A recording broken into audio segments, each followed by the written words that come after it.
I believe that America is being saved through Donald Trump and the military.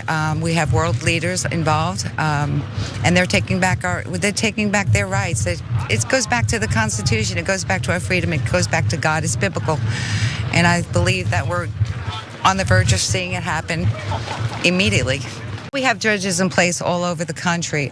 Some are from the deep state. Some are from President Trump, and in the process of them denying those rights, well, then you go to the next judge, and exposure comes, and it's coming right now. But exposure hasn't happened yet. Oh, it's happening. Oh, yes, it is.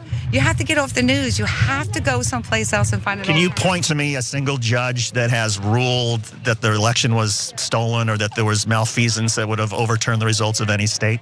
Look at the Supreme Court. Well, the Supreme Court hasn't accepted any of these cases either. How do you know that? Because they have a docket and they list what cases they review and they issue their opinions. You choose to believe that, you can believe that, but I have alternative news and I find out differently. What do you think about this? How do you get through to a woman who can say, look at the Supreme Court, she has no idea what she's talking about. When he turns around and says there's no indication that they've ruled anything, she's like, no, you just have to do the research. You have to go on Telegram or Rumble or something. What do you think? Get off the news. Get off the news. Man, I mean, you know, the idea that the Supreme Court has some secret ruling panel, maybe she saw the term shadow docket and was convinced that is that's where they the process by which they're installing Trump. I just am confused as to how QAnon is even continuing now that Joe Biden is president, because I thought the whole purpose of what QAnon was espousing was that there were secret deep state forces who were actually working on behalf of Trump and were never going to let this happen. And yet it has happened. Society has continued to move along and none of that has come true. So where is Q? Who is Q? Does it really matter? Is Q just the friends we made along the way? That's kind of how it feels to me.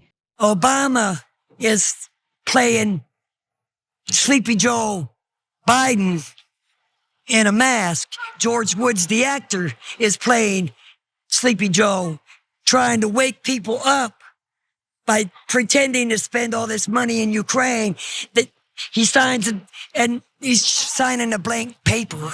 Tupac's still alive? Yep. Where's he? Jackson is still alive. Where are they? In there with Trump.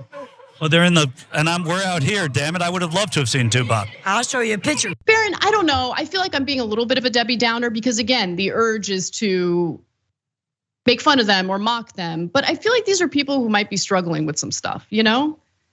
Yeah, I mean, look, I agree 100%, but I just got to tell you too, I'm convinced. I'm with them now. I'm gonna go and I'm gonna go see Tupac perform with Michael Jackson. I'm gonna sit right next to the Obama playing Joe Biden at it. It's gonna be awesome. You should come. But no, for real, look, you kind of don't really know, right? I mean, is there a problem with these people? Is it an act for some of them? I mean, are they just doing this because they think it's weird and fun? Is it, you can't really say it's a form of rebellion because these people I think are a little past the age for that kind of thing, but it is terrifying. No matter which way you slice it, this is terrifying because these are real people. These are people that show up and vote, and these are the things they at least claim to believe. Why aren't you talking about it? Why are we not talking about all the kids that are going missing? Why? That makes me question you. Scotty the Kid, a singer and activist, has been organizing these protests in Hollywood. Much like how they've co-opted the name Save the Children, they have also seized on and are distracting from the very real and serious issue of missing and exploited children. Much of their focus instead is on conspiracy theories about Hollywood stars and Democrats. Do you follow QAnon? The FBI says it's a dangerous conspiracy theory. Do I follow? No, I don't follow QAnon. I follow the missing children. I have a child right now in Ohio that my team is saving. That's what I want to talk about. But not a conspiracy. You posted about QAnon yesterday, right?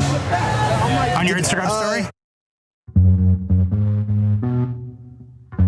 What are you doing in Los Angeles, bro? Why don't you go take care of your kid in Ohio if you care about your child so much? I mean, Anyway, lunatics, absolute lunatics. And QAnon is basically a group of people who accuse their political opponents of being pedophiles. That's what QAnon is. Now, some people who might be well-meaning got sucked into this through social media because of the, seemingly innocent hashtags QAnon conspiracy theorists use on social media to bring people in. They've increased the points of entry, so people who are maybe unaware of what QAnon is really about get sucked in when they see a hashtag like Save the Children. Like, who doesn't want to save the children?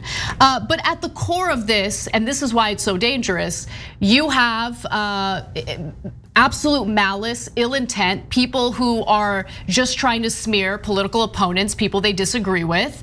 And then you have individuals who are, I think in some cases, mentally ill, literally trying to carry out acts of violence in order to save the children. That's what happened with the Comet Pizza case in Washington, D.C.